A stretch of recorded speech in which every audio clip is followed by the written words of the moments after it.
have 57 senators elect president, and the quorum is 38. So we should proceed with the election. As the 8th Senate of the Federal Republic of Nigeria got set to be inaugurated, he offered to serve our great nation as the number 3 citizen. Hence, he subjected his ambition to the sacred power of his distinguished colleagues to choose their leaders among equals.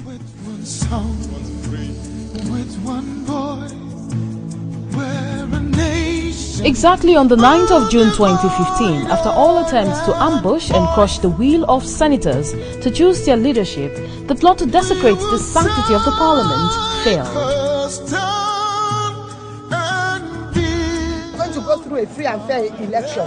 Before noon that day, distinguished senators have informed quorum defended the soul of Nigeria's democracy with their unanimous election of one of Nigeria's bright minds, team player and modern leader, Senator Bukola Saraki as the Senate President and Ike Ekweremadu as Deputy Senate President, the only Igbo man in top statutory government position in an election that has reshaped and deepened our democracy.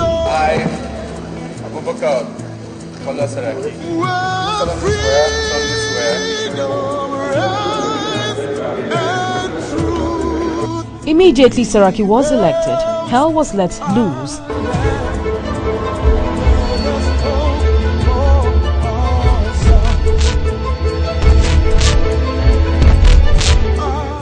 The political Nebuchadnezzars and their new friends launched Operation Cut Saraki Down. Saraki must be destroyed for daring these modern-day pharaohs and subjecting his ambition to the power of parliamentary ballot.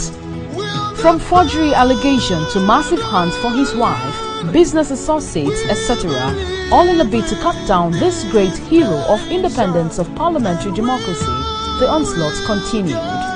When Nigerians felt that the worst was over and ready to see the new Senate get down to full business, then came the big and final assault on Saraki and the institution of the parliament with the hurriedly arranged Code of Conduct Tribunal trial.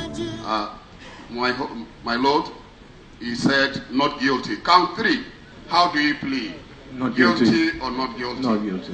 Why this assault? Why this operation hunts down Saraki and thwarts the popular wish of the senators? Why this trial that is defective from the start? The trial of Saraki is already dead on arrival because Section 3D of the Code of Conduct Bureau Act has been breached. The section requires giving the accused prior notice of any allegation of irregularity in the asset form. This is a condition precedent before filing charges against anybody before the tribunal. As against Section 3, the Code of Conduct Bureau, this is the first time this is being brought to me. The law says that before now it should be brought to me, and before me it should not be brought for a tribunal. I just want to put down records. Saraki screamed from the dock and drew the attention of the court to this injustice, but he was ignored because he has been condemned even without trial.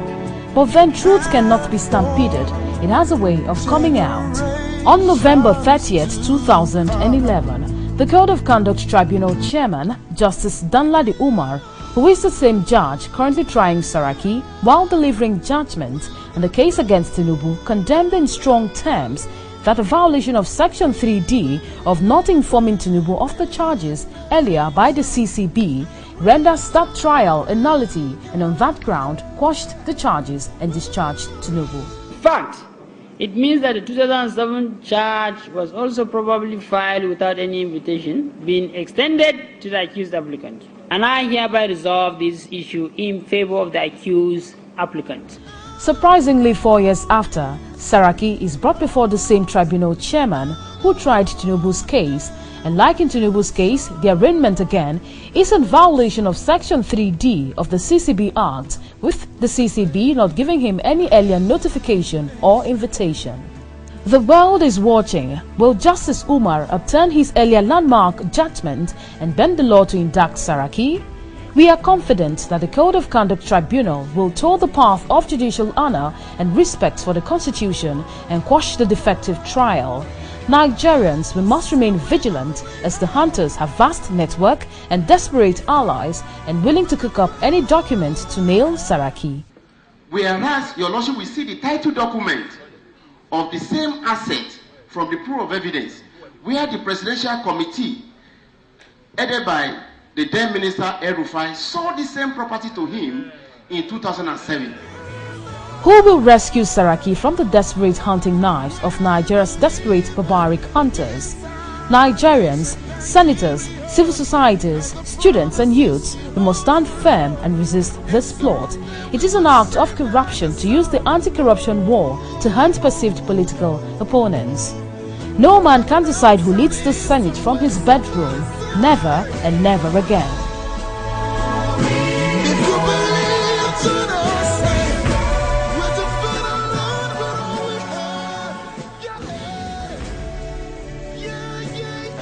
The trial of Senate President Senator Saraki by the Code of Conduct Tribunal is in contravention of Section 3B of the Code of Art, Peru and Tribunal Act. The trial, what we are saying is that the trial itself contravenes the Code of Conduct, Peru and Tribunal Act, and we condemn it. We are all aware that the same chairman, Mr. Danladi Umar, who ruled in favor of principle in Section 3D on the 30th November 2011 in the case against Tinubu, is today insisting the trial of Senate President. We say no to that.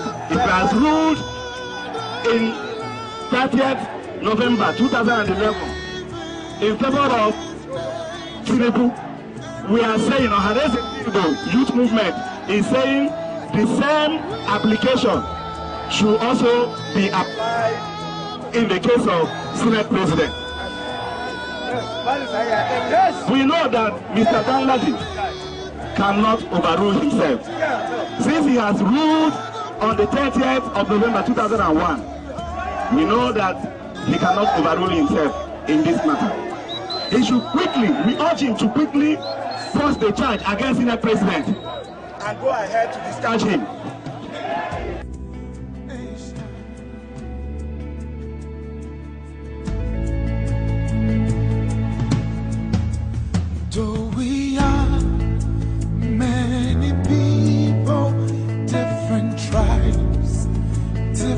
Tongues, we're united in our strength and resolve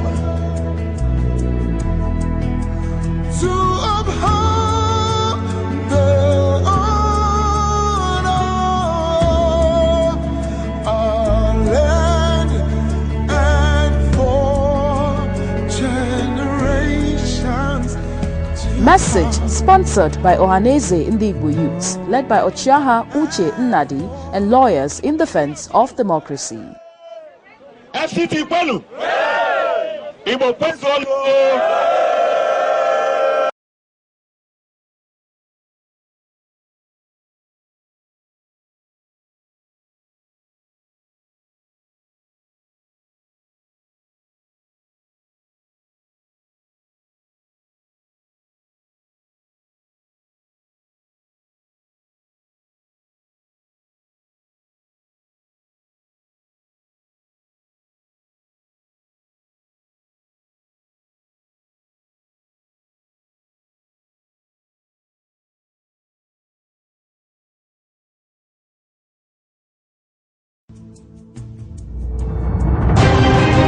The Code of Conduct Tribunal has dismissed the case instituted against former Lagos State Governor Bola Tinubu.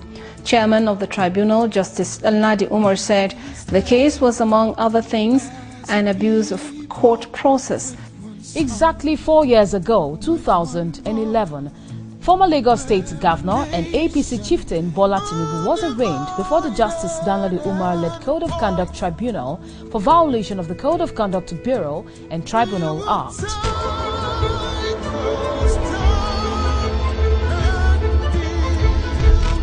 November 30th, 2011, Tinubu was set free by Justice Umar Danladi. The 2007 charge was also probably filed without any invitation being extended to the accused applicant. And I hereby resolve this issue in favor of the accused applicant. On the circumstance and based on all the findings I have made earlier, I hold that this tribunal has no jurisdiction to proceed to try the accused of the accused applicant, and the amended charge is hereby quashed. The accused applicant is hereby discharged.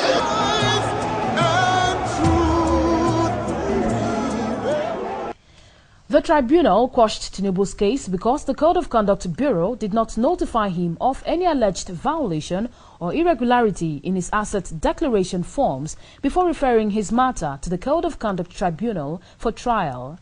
Justice Umar said that it was a condition precedent before filing charges against an accused person by the Bureau to the Code of Conduct Tribunal, and hence the charges against Tinubu was quashed. The 2007 charge was also probably filed without any invitation being extended to the accused applicant. And I hereby resolve this issue in favor of the accused applicant. 4 years after, Bukola Saraki, the Senate President of Nigeria, was hurriedly arraigned before the Code of Conduct Tribunal and also before the same Justice Umar who decided Tinubu's case. Just like in Tinubu's case, the Code of Conduct Bureau violated Section 3D of the Code of Conduct Bureau Act by not informing Saraki earlier of the irregularities with his assets declaration forms. Same ground Tinubu arraignment was quashed. As against Section 3, the Code of Conduct Bureau, this is the first time this is being brought for me. And the law says that before now it should be brought for me, and before me it should not be brought for a tribunal. I just want to put down records. I plead again, not guilty. We have institutions, your institution, judiciary, and the Senate that are attest today. And I pray that in the interest of this great country, we both do the right thing that is necessary to put this country forward. The historic fact here is that Justice Umar Danladi, who tried Tinubu and set him free 4 years ago because his trial violated Section 3D, is the same judge trying Saraki. The big question is, why is Saraki being arraigned before the tribunal when the case is dead on arrival? Because Section 3D, which is a constitutional requirement and also a judicial precedent set by the same Justice Umar of a violation of Section 3D, has rendered the trial a nullity.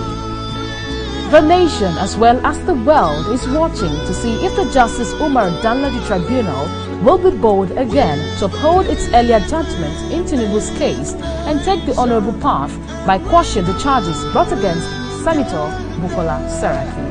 Message sponsored by Ohaneze Indigo Youths, led by Ochiaha Uche Nnadi and lawyers in defense of democracy.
as a people with one song, with one voice.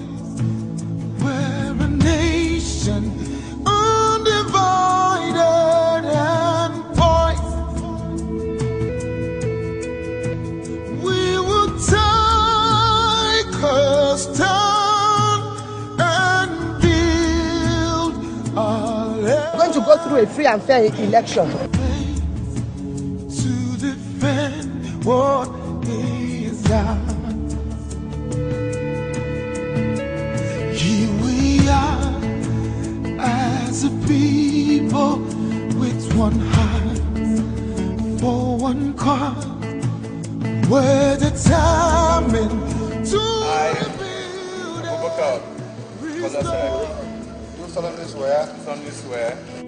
where freedom, rights, and truth prevails.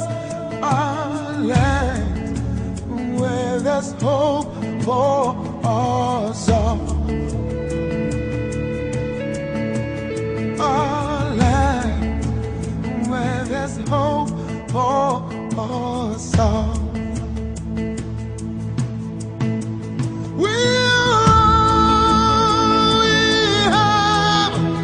We'll defend our land. We believe in this nation, and we know we'll get there. Count three. How do you plead? Not guilty. Or not guilty? Not guilty. We'll defend our land.